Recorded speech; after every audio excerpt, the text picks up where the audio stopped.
everyone. Am I audible? Awesome. How's the Josh? So far, so good. Good. So we are very happy to be here. Thankful to Dr. Kaliraj for inviting us for this nice panel.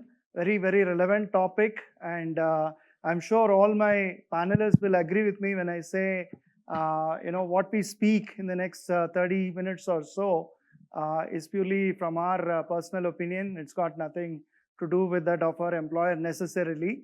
So with that disclaimer, I just want to introduce the topic. Then before we move on to the panelists for self-introductions. So this particular topic, cyber resilience in the age of AI, is very relevant. As you know, the AI technology is reshaping things, right? Very revolutionary changes are happening at every level. No industry is immune to the changes brought in by AI. Now the problem is there is a lot of boundary has been blurring between the the differentiator of AI and the disruption it brings, because AI as a technology has been weaponized by the bad threat actors, right? By the threat actors. So in this scenario, it is very important to see how AI can be leveraged for building that cyber resilience so that it helps us to tide over any sort of disruptive event, and across topics like the strategy versus performance, governance of AI, human element, and the future of agentic AI and the unknown unknowns. All these areas we are going to discuss stuff and get insights from this stellar panel. With that introduction, I would request each of the panelists to give a short, brief introduction and under 1 minute each. Over to you, Sandeep. Thank you, Ram. Good morning and good afternoon, everyone. Myself, Sandeep. I'm a CISO, global CISO and DPO for ANSR, as we are GCC incubation centers for India. I come with 18 years of experience in the background. Hi, good afternoon, everyone. I'm Kamesh. I'm the CISO and global head of IT and cybersecurity of Subex. We are a product company focused on fraud management and other things for telcos exclusively. So I have like 20 plus years of experience, predominantly in the infrastructure and the cybersecurity side. And I'm happy to be here and share my views. Hope it will be useful for you guys. Thank you all. Good afternoon. My name is Sridhar Namachivayam and I head PageNTRA Infosec. We are a proud Make in India product company focusing on web application security. Thank you. Hi all, I'm Govindaraj Manickasundaram. You can call me Govin. So I have around 18, almost 19 years of experience into information security domain. And I currently serve as a Business Information Security Officer, BISO, and an India Information Security Leader here in 7-Eleven Global Solution Center. Thank you. Thank you, gentlemen, for the quick introductions. So let us dive into the core topic of discussion today. Let me start with Sandeep before we move on to Sridhar. So the very first thing I want to pick their brain is on in today's AI-driven era, the threats are very automated, right? From spear phishing to mutating malware, polymorphic malware and stuff. So these can easily bypass the traditional perimeters, and we need a more sophisticated technology to handle these mission speed attacks, right? So we are moving away from the prevent all breaches mindset, because it's no longer possible. I'm sure every one of us will agree in this room, it's not possible to prevent everything. But the goal is how are your organizations pivoting from cybersecurity, where the focus was on protection, to cyber resilience, where even after taking a hit, we all stay operationally active, right? So Sandeep, over to you. Thank you, Ram. So I completely agree with Ram that nobody can say we are 100% secure. So that is a world we are living. So what are the guardrails that we have to protect and to manage the continuity of business? So with that, I would like to start from any organization today is in the capacity of the AI leveraging, which is your product development, support, or it can be your customer relationships. So it has been embedded with the business objectives. Now, our responsibility as a CISOs or DPOs or information security professionals to deal with the situation of the mission speed of AI attacks. And while Ram was talking about the prevention and resilience, right? So these both are essential to deal with the situation. So before I mean, whatever we speak as with our knowledge of the environment, and that may be helpful for all of us. And now looking at the global aspect from 2025, the Forrester report says that 47% of the AI-based attacks has been grown, and this is all appear to be mission speed, which the traditional way of your detection methods of the tools, SIEMs or your firewalls or proxies or any other EDRs cannot be able to identify so quick. And the result of the theft using of the different weapons of your compromising the identity data or your systems non-human identities making us more miserable. And therefore the vulnerabilities of AI is, let's look at the traditional way of the AI itself, the design. While it is not been taken care well, there is a many tools today available just in one click by default configuration. So the configuration misconfiguration is one of the gray area. The second one is the LLMs are exposed to the internet. The third one is more is the way of configuration which has been not predominantly handled by secure by design or data poison or something like that. So while these vulnerabilities, the weaponization using of the different deep fakes or the using of the identity theft of mechanism and penetrations. So this becoming as more and more using of the public tools available using of AI approaches. So when it comes to the protection, it is more like the LLMs are, there are so many other latest tools are commercially available. I'm not naming them, but there are some native tools that continue as AI powered self-learning capacity of defense tools, where it can help you to identify the network patterns and anomalous behavior analysis and some sort of the detection on the real time, which can be built within the organization, and that can certainly help you to identify such an attacks and help you on the detection piece. While we are talking about the handling the LLM or AI based attacks, and the other surface is more like once it is detected, how fast the resilience is in picture. So the resilience should be in the same the speed where there is no any RTOs or RTOs and RPOs is compromised for your SLA, and therefore the accuracy and the testing accuracy and the restoration of the business should be at the same time the speed. So in that view, the AI-based resiliency approaches is which predominantly taking in place to help in case of any detection and breach, but same level of the protection of the data retention, the resiliency is taking place. So therefore, organizations not ready or should not be paying for any ransom or any kind of data breach to the any attackers or the victim. Yeah, Very over to you, valid Ram. points, Sandeep. I want Sridhar to pitch in his points as well. Thanks, Ram Kumar, and thanks, Sandeep, for a lot of insights. In fact, I'm not even sure I will be able to match your technical expertise.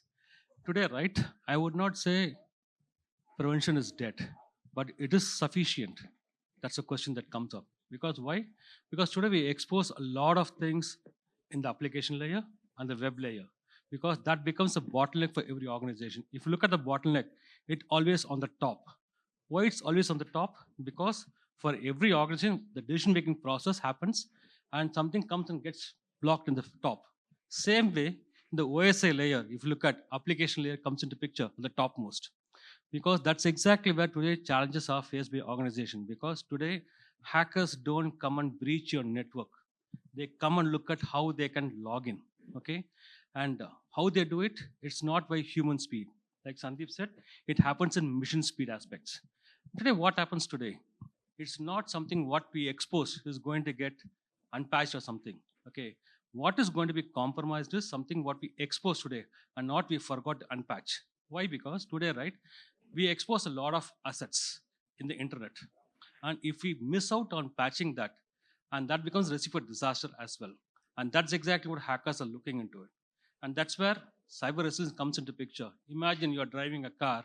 If the car does not have a brake, what happens? We get derailed, right? Cyber resilience is the brake that is in the car. That's why we always say prevention is like blocking the storm, but cyber resilience is how exactly helps us to continue with our business on that. Very well put. I like that analogy.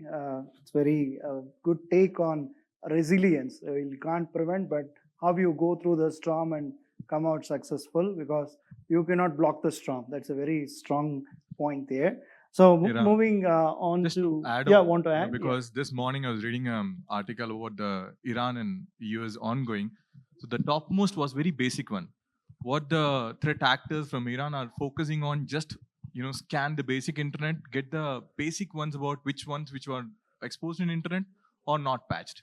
So they are focusing on the basic ones. Scan the network, identify where the openings are, and then get into it. So not even thinking about the sophisticated attacks, they're just focusing on the basic ones to get through. Yeah, the basics are not in place. Yeah. Now, that's a very good insight.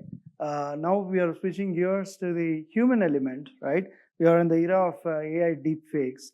So this era of cyber-enabled fraud, where AI is being leveraged for generating voice clone and video deepfakes.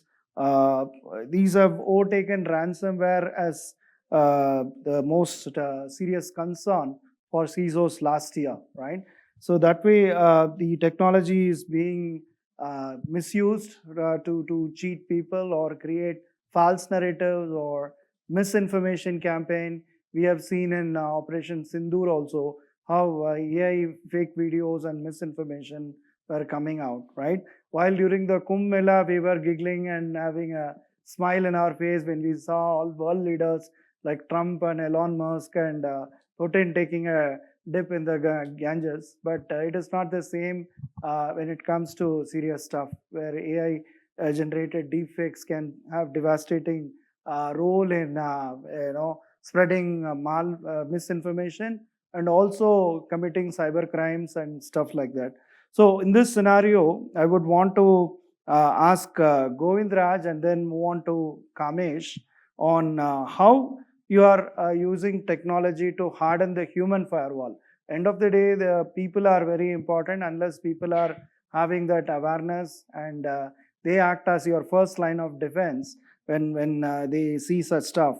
So the question here is zero trust now as much about verifying your colleagues' voices as it is about their login credentials? Govind, Thanks, over Ram. to you. So how many of you in the room do the scrolling during the free hours? Yes, and don't we feel that at least 50% of the videos what we come across are AI driven, right? And at times I also get confused. Can I consider that as an AI video, or is that a deep fake? I did some research to understand what is the difference, right? So one of the around couple of months before, there was a good video on where Trump was playing football with Ronaldo in the Oval Office at the Oval Office. Surely 2 months before, and I was like going through, and then I was asking to my manager, who is my boss is a CISO in US. So and he was like laughing at me, and then he was telling, yes, going, I did watch it. So interesting stuff. To start with, yes. Yes, thanks for turning to the human element. It's very important. And again, we need to understand what these deepfakes come from. So deepfakes are nothing but the sort of videos. They are generated and they are rolled out, and everybody start watching it. All this takes help of focusing on the damaging the human trust, right? So we see, we believe it. right? So they are taking advantage of that to take, basically, damage the environment also.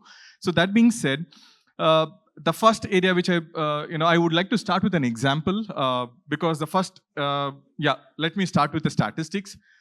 On the deep side, way back in 2024, there was around 150 cases which was reported. And in Q1 2025, it went to around 179, which was around 20% of increase. And in the Q2 of 2025, it was 479. So literally around 40% of jump. So that means that lot of AI, deep, deep, Fake. sorry, sorry, little nose. So yeah, thank you. So deepfake sort of videos are coming out. So that being said, it's very important. We need to understand three key areas behind this. One is about seeing is believing. That's the primary, one of the areas. The collapse of seeing is believing. Good example is 2024. The war was happening between Ukraine and Russia. At that moment, there was a deepfake video from Ukrainian President Zelensky, basically asking the troops that, hey, let us surrender. So it was a social media, fire, like everybody were worried, okay, what is happening? The soldiers and the civilians were worried, what is happening? What happened to our president, right? So that became, thing that, we need to understand. So it was not a tech hack. It was a trust hack, correct? So it's very important that, we have to understand, we have to assess the videos, what types of videos it is, understand what is the impact because of that. The second aspect of looking at it is on the level of improvement. Previously, we were seeing the videos which are very basic ones, and there was a 9-second rule or 2-second or 10-second rule where they were telling that, hey, look at the videos, and then they'll tell that, okay, whether there was a smile or a blink of the eye or not, something like that. So it was easily identifiable. But today, it has become a lot more tougher.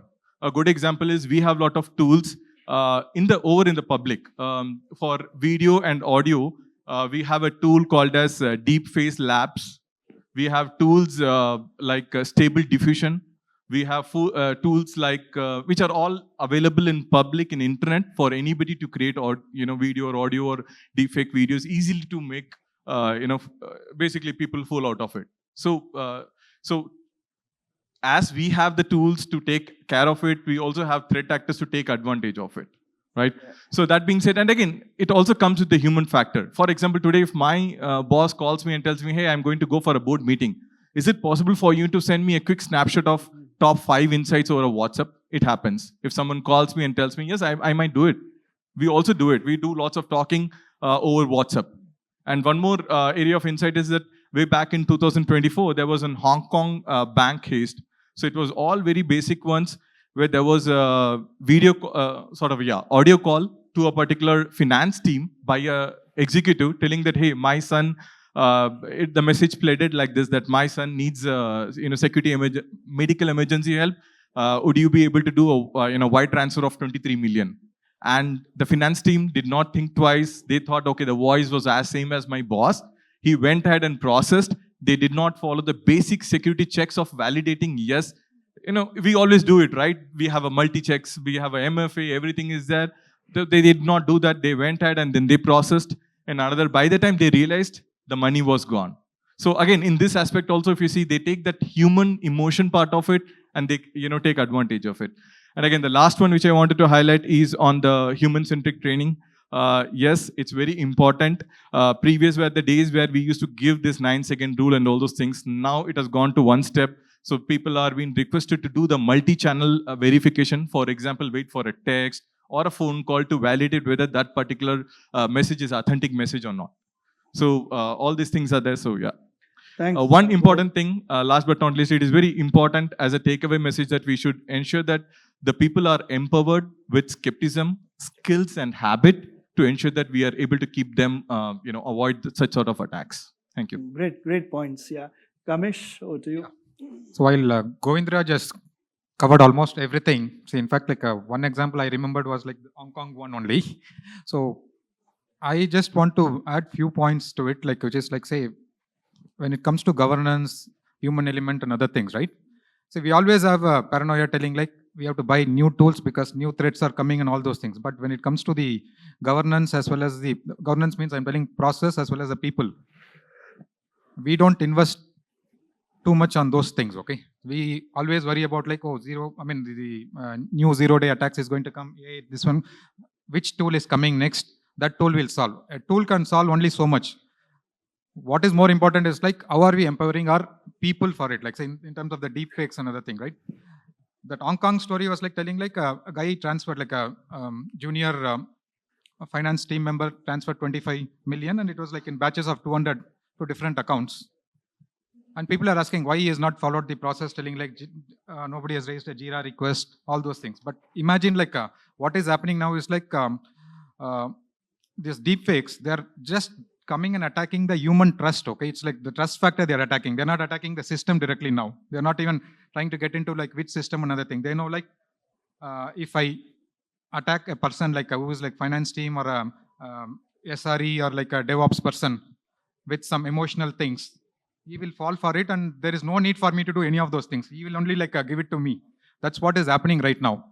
But the thing, what we are, I'll tell you like what we are doing differently in our organization is like the way we do training is like awareness is like, it's not like a yearly one. See, this is the one thing is like there has to be a constant awareness for the employees telling like all these things are happening, how you should be protecting. So there are every now and then people are getting like in WhatsApp, like they'll get a CEO's photo and say like, please transfer $40 for 10 vouchers, like you please get it and send it to me. I can't talk right now. The moment you see the photo, people will believe that telling like, okay, actual CEO is only like sending it actually. And it's like simple, like telling like, was in your lifetime CEO has not come and spoken to you, like, and how do you believe like just $40 like he's asking you directly, like they say like, oh, I thought like a CEO is directly, and that too like not from the same number, different number, from US number or other things. So this is a cultural thing like which I think like in India, especially in India, I'll say like I'll take the word like India is like, unlike Europe where people are like more tech savvy and privacy concerned. In India, like the moment people ask, like we give everything straight away, like telling like, you want Aadhaar card? Okay, I'll give. You want my wife's Aadhaar card? I'll give. Anything and everything, we directly give it to this one, right? Whether it's employee or like whoever it is. We don't even have a check telling like, are you going to delete it? Why do you want a master Aadhaar? All those things. We don't even ask, like, because that is what like we are used to right now. And that is what like people are targeting right now. You'll see like outside also like a FedEx scam, courier, various other courier scam, insurance scam, everything is happening and people are losing money left, right and center. Either because it's greediness or it's like threat telling like you have like MDMA substance with you. All of those things people threaten, so people fall for it. This is something is like, we'll have to do a training, constant training. It's not like one-time training, this one, like we have kept an awareness session like where we regularly train people telling like what new threats are coming and all those things. But is it something which is enough? It's not enough. We have to do a continuous one. And the only thing which I want to tell is like, see, cybersecurity is something that the culture is like, it's top driven. It is not bottoms up. Exactly. If the leadership is not bought into all these things, right? How much ever training you do, it is of no use. People say like, anyway, like our VP is not following, CEO is not following. What is the point in us following? Anyway, they are not going to take it serious. So the first thing we would have to do is like, get the buy-in of the senior management first, telling like why it is important in the first place. Not in terms of like risk, in terms of monetary losses and business impact, which it's going to happen. If that doesn't happen, rest of the things, how much ever you do, like even tools you put, governance you put, like a process, everything, people think, it's not going to be of much thing unless the people are empowered to act as the human firewall. So we call it as a human firewalls. The employees need to act as the firewalls, not just for the employees, but for the employer, even at home. At home, yeah. The deep fake, every 3 days, I have to talk to my father and say like, what you have forwarded is wrong. It is fake. Then he'll say like, oh, it's fake. I have to explain to him every time. Every time it is new things, it's coming. He says like, oh, last time you told different one. This is different. I said, this is also fake. So it is not just only in office, you have to do this one. You have to educate children. You have to educate the partner. You have to spouse. You have to educate the parents. Everybody has to be aware of this. Otherwise, we will not be safe. Just to add on, so there are elders, especially my parents are living in the WhatsApp world, actually. Everything they see video and then they blindly forward, hey, Govind, did you see this? They're like, okay, no, these are like completely, drafted ones. Don't believe in that. And again, another one from a training perspective, just want to add on, Microsoft has been doing great in that step where they had introduced a deepfake simulation across the organization where they can utilize it. Also, they have incorporated that with Google's Synth ID. And again, Meta also all coming up with the Synth ID basically to avoid the AI content, the fake content. So these are the few steps. And because of implementing of such trainings, it seems they are able to see 40% less reduction of people getting faked with this, sort of videos and all those things. So they are claiming that, around 40% of phishing related such sort of deepfakes videos have been reducing down. The employees are becoming more aware about what sort of videos and all those things. Another important aspect on that is two important points. Sorry, Ram, I know you're staring at me. We are feeling all hungry. Okay. Two important points. One is on the the statistics perspective, the frequency at which the deepfake videos are developed are around 1 every 5 minutes. And that too, this is survey in 2024. So today, I don't know, it is 1 in 2 minutes, I don't know. Maybe. So this is one important survey which I was like interesting to see that. Awesome. Very, very insightful points, very practical. I like both their perspectives, especially he spoke a lot on importance of training folks, how deepfakes are very much evolving.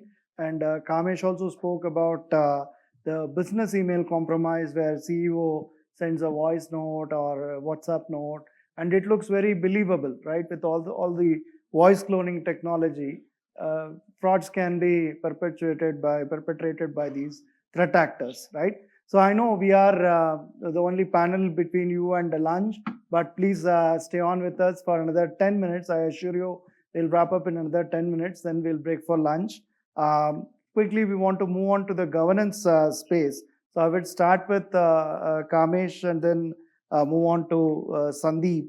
On the governance, today, one of the key industry survey talks about 87% of organizations are flagging AI-related risks or vulnerabilities as their major concern, right? And the growing risk in the previous year, that is in 2025. Yet governance lags behind in adoption. So for Kamesh and Sandeep, my question is, how do you balance need for speed in AI innovation with the need for safety? Who ultimately owns the risk of a compromised autonomous AI agent in your C-suite? So it's more in the board level, accountability and responsibility. Okay, I'll have to give a little context here. Like say previously, CISOs used to handle all the technical issues and other things, cybersecurity risk, this one. Now when the AI got introduced, a lot of things got added to it, telling like in terms of the business risk. Like it is like, say, what happens like if the AI releases the customer data, autonomous agent releases anything, or autonomous releases not just the customer data, even the PII data, or like wrong data which is going out. The thing which is people have to answer is like, say, we cannot stop the innovation, okay? AI is like there and AI has to be there, like with all these, what do you call like problems and other things, like the speed with which AI is like, people are like launching the application and everything. Yes, we need to support that, another thing. But in addition to that, what are we doing to safeguard that one? Like what are the guardrails we are like putting? That is more important. As fellow co-panelists mentioned about the car, right? Like say, I also like that car thing telling like, previously imagine like it's like we have a nano sort of thing and it had its break. Now, suddenly like in over a period of like 2 months itself, like we got into, or two quarters, like you got like a Ferrari like with which can travel at like 600 kilometer speed. But we are still stuck with the governance which is running, which is at like say the brake which can handle for the 40 kilometers. That is what is happening right now. People miss that saying like telling like, okay, I can't catch up with the AI speed. So let it come out. Like once the issue comes out, then I will put the safeguards, another thing. That is what is happening. Like, and also the innovation is happening from grounds up. The engineers are trying out the LLMs and all those things, the junior guys. Then they're figuring out various things. And then suddenly like some bright idea comes and they release a product, which is becoming like a major, I mean, it's like a lot of downloads happening, another thing. But the only thing is like, there is no guardrails being built around all of these things, where the data is stored, how they are built, like telling like whether the data built is like is available in the public domain. All of those things, people think like only after everything is developed and when the first incident happens, that is when like people think seriously, which is what is the major thing. Yes, revenue is important, market share is important, but it is all like, we all have seen like what has happened with the OpenAI and Claude. Suddenly like OpenAI, everybody thought like, okay, they thought like they got an opportunity to tie up with the government, and suddenly like the downloads started reducing. People are uninstalling everything. Whereas the Claude, people thought like, okay, they are having a fight with government, so people will uninstall all of those things. Suddenly they are seeing the increase in all of those things. All those things is fine, but the only thing is like, as an organization, every organization should have like, just like for the legacy system, people know like, yes, I have ISMS policy and all those things, it's fine. But for the AI thing, people are still struggling to have like, what should be the policy like? One for like having tools like which you are using, and second one is like, if we are developing our own AI tools, what should be the guardrails for that one? So people are still struggling with that one, and that is where like the focus should go in terms of like, while innovation is happening, the focus should be on like telling like what sort of governance should be put, and that governance is not for stopping or reducing the speed. It is only for safeguarding like what happens. And the last point which I will tell is like, while for the AI related one, which is having the business thing, as a CISO, I always try to, I'll not say like I always try to this, and in this case, like I'll always pass it on to my senior leadership team or management, telling like they have to take the risk. Okay. It can't be always like only CISO taking the risk for everything for which they are not accountable for. Everything is like, CISO is not accountable for everything. For the normal cyber security, yes, CISO is accountable for like, yes, you have control and you can say all of those things. When it comes to AI adoption, CEO takes a call telling like, I want adoption, so let's go ahead with it. Yeah. Whereas the risk also has to be transferred to respective CXOs, and not just CXOs, even to the board. It should go to the board level, telling like if there is a risk or like anything happened with the AI related one, the impact has to go to the board level. Absolutely. That's a very progressive way companies handle that. CISOs cannot be responsible for everything. Respective process owners or asset owners have to take the responsibility of managing the risk. So Sandeep, quickly, Yeah. you can wrap up. So in my view is, while business is growing, we need to have ethics and principles are mandatory. Otherwise, a single breach can bring down in a single day entire your organization down, which your brand image, penalties, legal issues, all.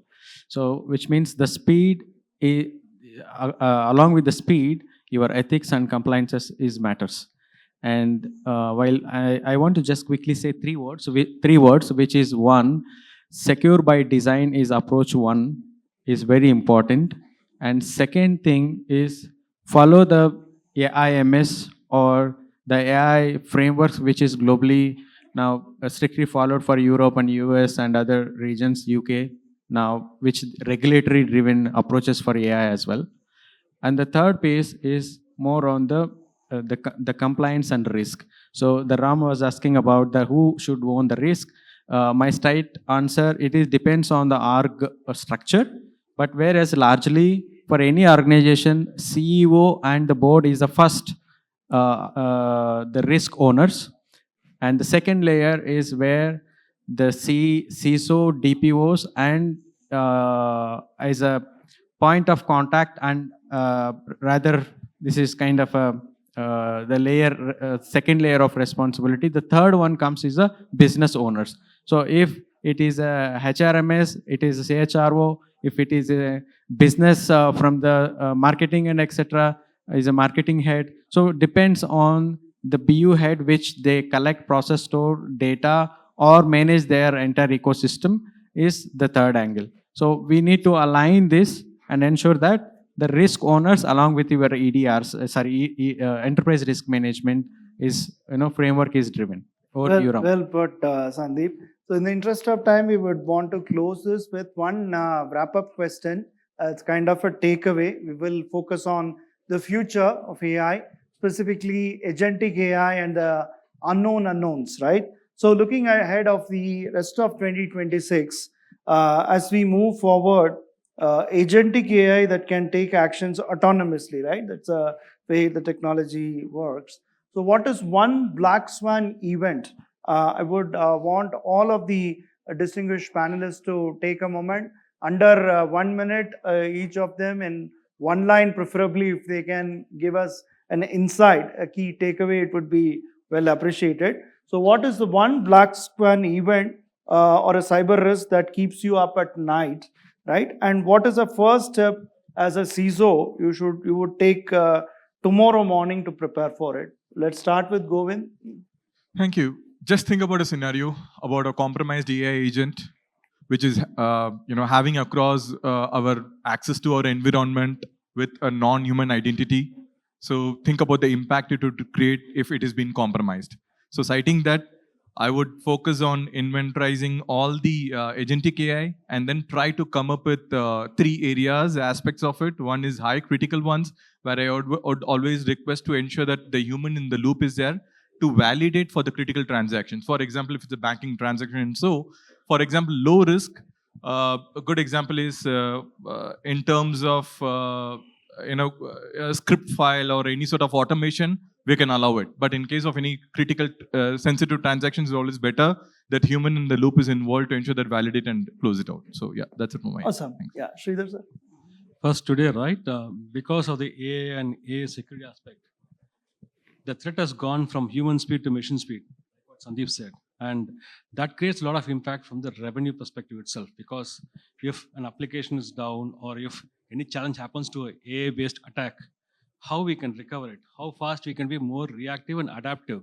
That's what keeps me awake always on that part. Because today, right, whatever attacks on the part, today it's directly impacting our revenue, our value, and our reputation.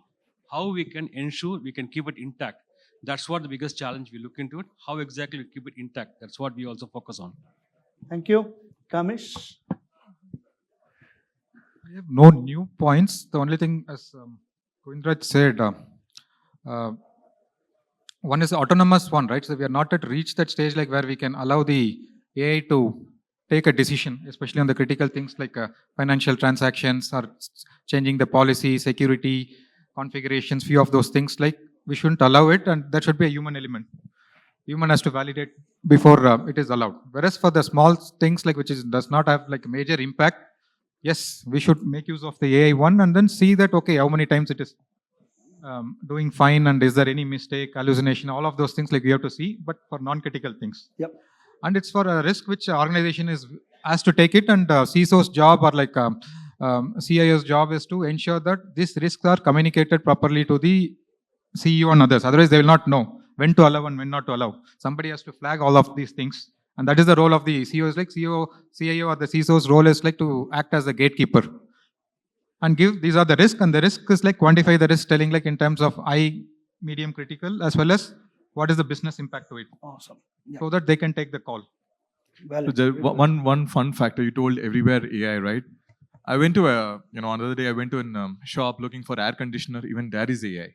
I went to a refrigerator, by refrigerator. Samsung has AI feature. Like there's certain places I always insist them not to have AI. I was not sure what they're going to do, recording of what time I sleep or what is the temperature I sleep. But yeah, so it was like just one part of it. Yeah. awesome. Yeah. So in my view, anyway, any environments that deals with auto-driven decisions, it should not contain any sensitive data or critical data.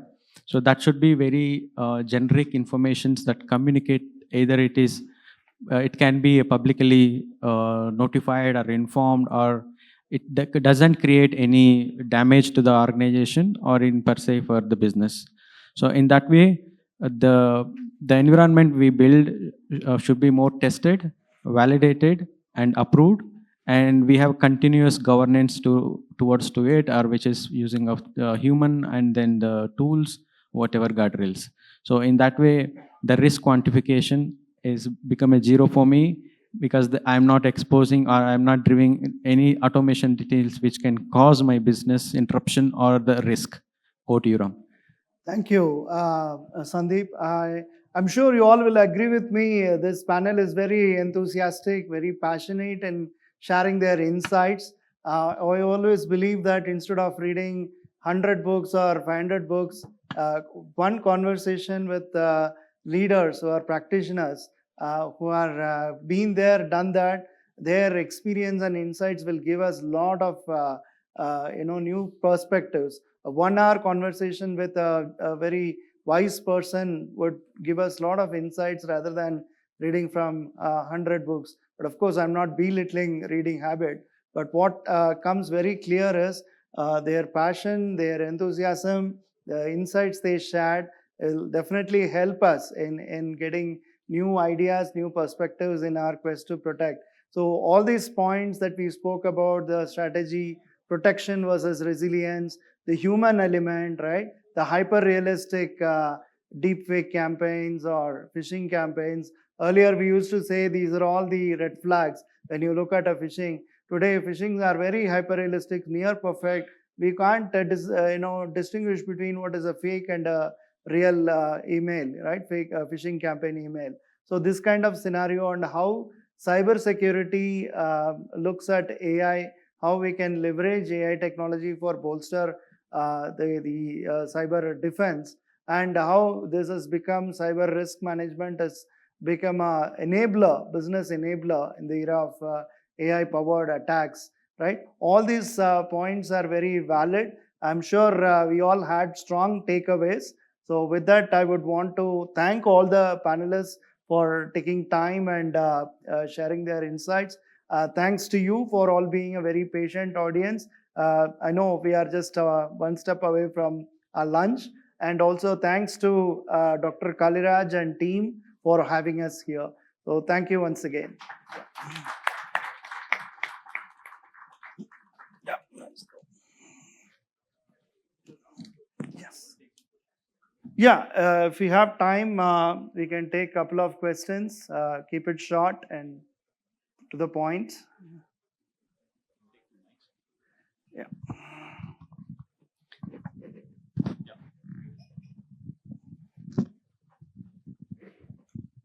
Okay, good afternoon to all these distinguished panelists here. I think it was a very wonderful and an apt discussion about AI, the cybersecurity and all of those things. So in this global era where there are millions of transactions happening, if the system detects a breach, how much of AI do we trust and how much of human element do we bring in there? Or do we always trust the algorithm?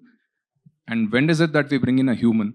And does bringing a human slow down the entire solving that problem is what I want to understand. Because as global CISOs, anybody, I will try to address as much. But it's a very realistic question, but everybody has and every organization has. So in terms of the percentage of trust, right? So because it's a millions and trillions of transaction, and it is impossible to have everywhere human in element. But what I will say is probably a 70% of automation of driven by AI, which is well tested and approved with multi-factor of validations. Like whenever we do a background of it can be a payment transactions or it can be our Aadhaar validations using of multiple checks, but you have backend is a Aadhaar wallet, and which probably you might not be knowing, but the moment when we hit your number and it gets validated and come back. So there are non-human elements which checks and balances on backend, which can help that this is not a fraudulent and it is a legitimate purpose. In case of any anomaly detection, and there is a maybe 20 or 30% of human element where you continue to have the validation of based on the detection. It can be a sometime false positive, but we need to see that in the angle of the security and detection point of view. So if I may add two things. One is the concept of responsible AI. I think now it has come to a lot of prominence. You have 8 key pillars of responsible AI like fairness, transparency, explainability, traceability, security, accountability, privacy, and so on. So all those things are important, as well as the human in the loop, right? When we develop, I come from the automotive industry, autonomous cars are all the range, a lot of research goes on. So think of a moment how AI safety is very critical. If a car is driving in an autonomous way and it has to take a split-second decision whether it has to hit or avoid a collision, right? So all these things you need a lot of monitoring of algorithm. It is not once you design and program the AI systems, you forget it. So a lot of human oversight, monitoring, tight monitoring is important. and self-learning LLMs, all of that comes into play. So human in the loop is as important as the responsible AI. So in India, I'll just add to Rama. In India, we use WhatsApp API for bank transactions. Certainly, you can get your bank statement, balance, and couple of other steps, which is integrated to the couple of national banks and private banks API integration with the core banking. Whereas you might directly not able to do a transaction, but at least you can see what is your balance and you can download your statement.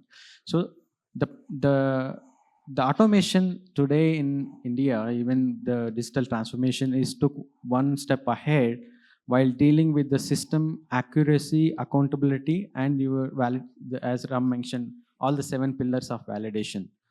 Yes, there might be 10% of other risks, but we have to look at the 90% of the easy of usage and the experience of it. Thank you. Just Thank to you, sir. answer, Thank you. Ram and Sandeep has covered it very well. Just to on one important aspect is we are learning. We are not 100% there to confirm that yes, this is the right way. We are learning primarily on the compensating more towards the compensating or monitoring control on where we are giving non-human identities with the more privileged actions. So those areas, yes. For example, if there are a number of with specific privileges, agents running with specific, we'll try to monitor how it is for 6 months down the line, and then try to take certain actions. Yes, I always make fun in my infosec trainings within my team that we are around 100% in infosec team. We cannot be an Avengers, right? So similarly, we cannot be everywhere, reviewing all the transactions. It's a learning phase. We are slowly going ahead. But currently, we can focus on each and every initiative will be different, understanding where the sensitivity is there and trying to see how we can involve, depending upon the agent, where the agents are involved and trying to see the actions. And that's a learning phase. Yeah. Thank you so much. Thank you. Welcome. So I think in the interest of time, we will wrap for now. We are all around. You can always connect with us offline, and then we can connect and discuss stuff. Thank you. Thank you.